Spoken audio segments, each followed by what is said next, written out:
The mechanics of continental warfare within the late 18th and early 19th centuries were governed by highly rigid, high-latency structural doctrines. Armies operated as massive, slow-moving monolithic servers encumbered by immense supply chains, formal siege tactics, and predictable linear deployments. When multiple coalition forces aligned to crush a single adversary, their mathematical superiority was considered absolute. However, in 1796, a highly calculated mathematical anomaly emerged from the Corsican node to permanently rewrite the tactical source code of global conflict. His name was Napoleon Bonaparte. Napoleon recognized that a smaller, hyper-optimized military force could systematically outprocess and delete multiple larger armies by exploiting their operational latency, geographical separation, and communication lag. At the core of his legendary operational software was a terrifyingly efficient, high-speed maneuver database known as the strategy of the central position, la stratégie de la position centrale.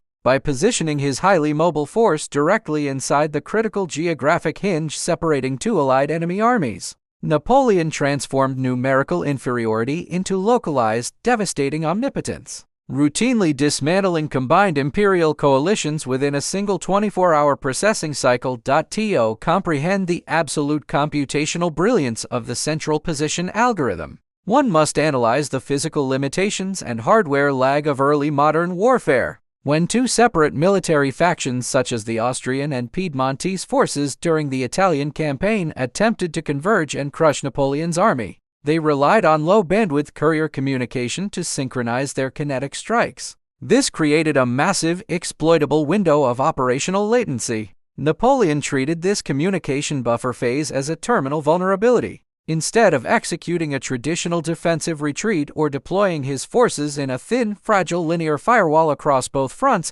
he chose to run a high-risk sifting exploit. He accelerated his entire army directly into the empty space between the two advancing enemy masses, establishing a strategic nucleus. By occupying this central position, Napoleon effectively intercepted the enemy's horizontal connection lines, air-gapping the two armies and rendering them incapable of transmitting real-time coordinates or providing mutual tactical reinforcement once the central position was firmly initialized. The execution of the 24-hour deletion protocol began. The strategy was split into two separate, high-speed subroutines, the pinning operation l'attaque de fixation and the localized mass hammer le coup de massue. Napoleon did not attempt to fight both adversaries simultaneously, which would have resulted in an immediate hardware overload. Instead, he deployed a small, highly aggressive corps to act as a dynamic firewall against the first enemy army. This detachment's sole software instruction was to delay, distract, and pin the first enemy terminal, forcing it to enter a high-latency defensive loop. Simultaneously, Napoleon concentrated the absolute maximum mass of his remaining main army against the second enemy terminal. Because the two enemy armies were physically and electronically separated, Napoleon achieved complete, localized numerical superiority at the point of kinetic impact. Despite being outnumbered on the macro map, his forces would violently crash through the isolated enemy node, executing a total systemic rupture, routing the panicked formation, and rendering it operationally offline before the sun had even set. However, the calculation did not stop at a single localized victory. The true mechanical genius of the Napoleonic algorithm was its zero-latency transition capability. The moment the first enemy node was broken and sent into a state of structural self-deletion, Napoleon would instantly reverse the trajectory of his main processing core. Leaving only a minimal tracking unit to clean up the shattered remnants of the defeated army, he would pivot his elite, high-speed divisions backward across the internal lines of communication within the same night. The soldiers, operating under the extreme psychological conditioning of Napoleon's intense charisma and unforgiving march schedules, moved with a velocity that defied contemporary military physics. By the dawn of the next morning, the second enemy army, completely unaware that its ally had already been systematically purged from the database, would suddenly find itself confronted by the full, overwhelming mass of Napoleon's concentrated artillery and infantry. Within a single 24-hour cycle, two distinct imperial armies were individually isolated, outmassed, and wiped off the geopolitical ledger. This hyper-accelerated operational cadence was made possible only by a fundamental redesign of military hardware. The implementation of the Corps system, le système des corps d'armée, Traditional armies marched as a single, massive, unyielding column that suffered from immense internal friction and logistical lag.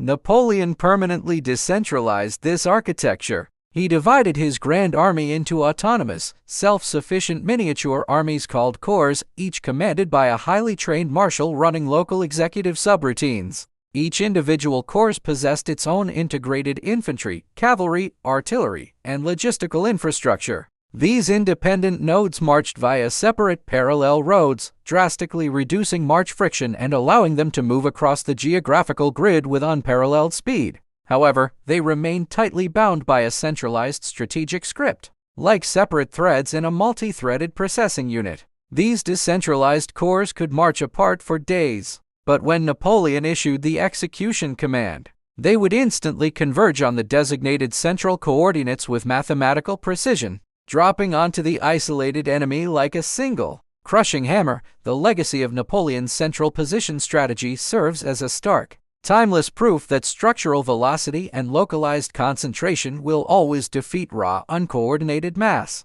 Napoleon did not win his most legendary campaigns through superior numbers, advanced kinetic technology, or defensive fortification. He won them by hacking the dimensions of time and space. He proved that an army moving twice as fast as its adversary effectively doubles its operational mass at the point of engagement. His life and his rapid 24-hour campaign protocols remain the ultimate masterclass in systemic efficiency, a brilliant demonstration that in the high-stakes simulation of global conflict, the node that can process data, cover distance, and concentrate energy with the lowest latency will always dictate the terms of reality and delete the architecture of its enemies. The structural forces of the global matrix are constantly moving to encircle, isolate, and delete independent nodes of consciousness. To prevent systemic containment and secure your access to our unfiltered, high-velocity analytical stream, you must actively synchronize your node with our network. Subscribe to the channel right now, activate that like button to signal your sovereign cognitive presence to the tracking algorithms,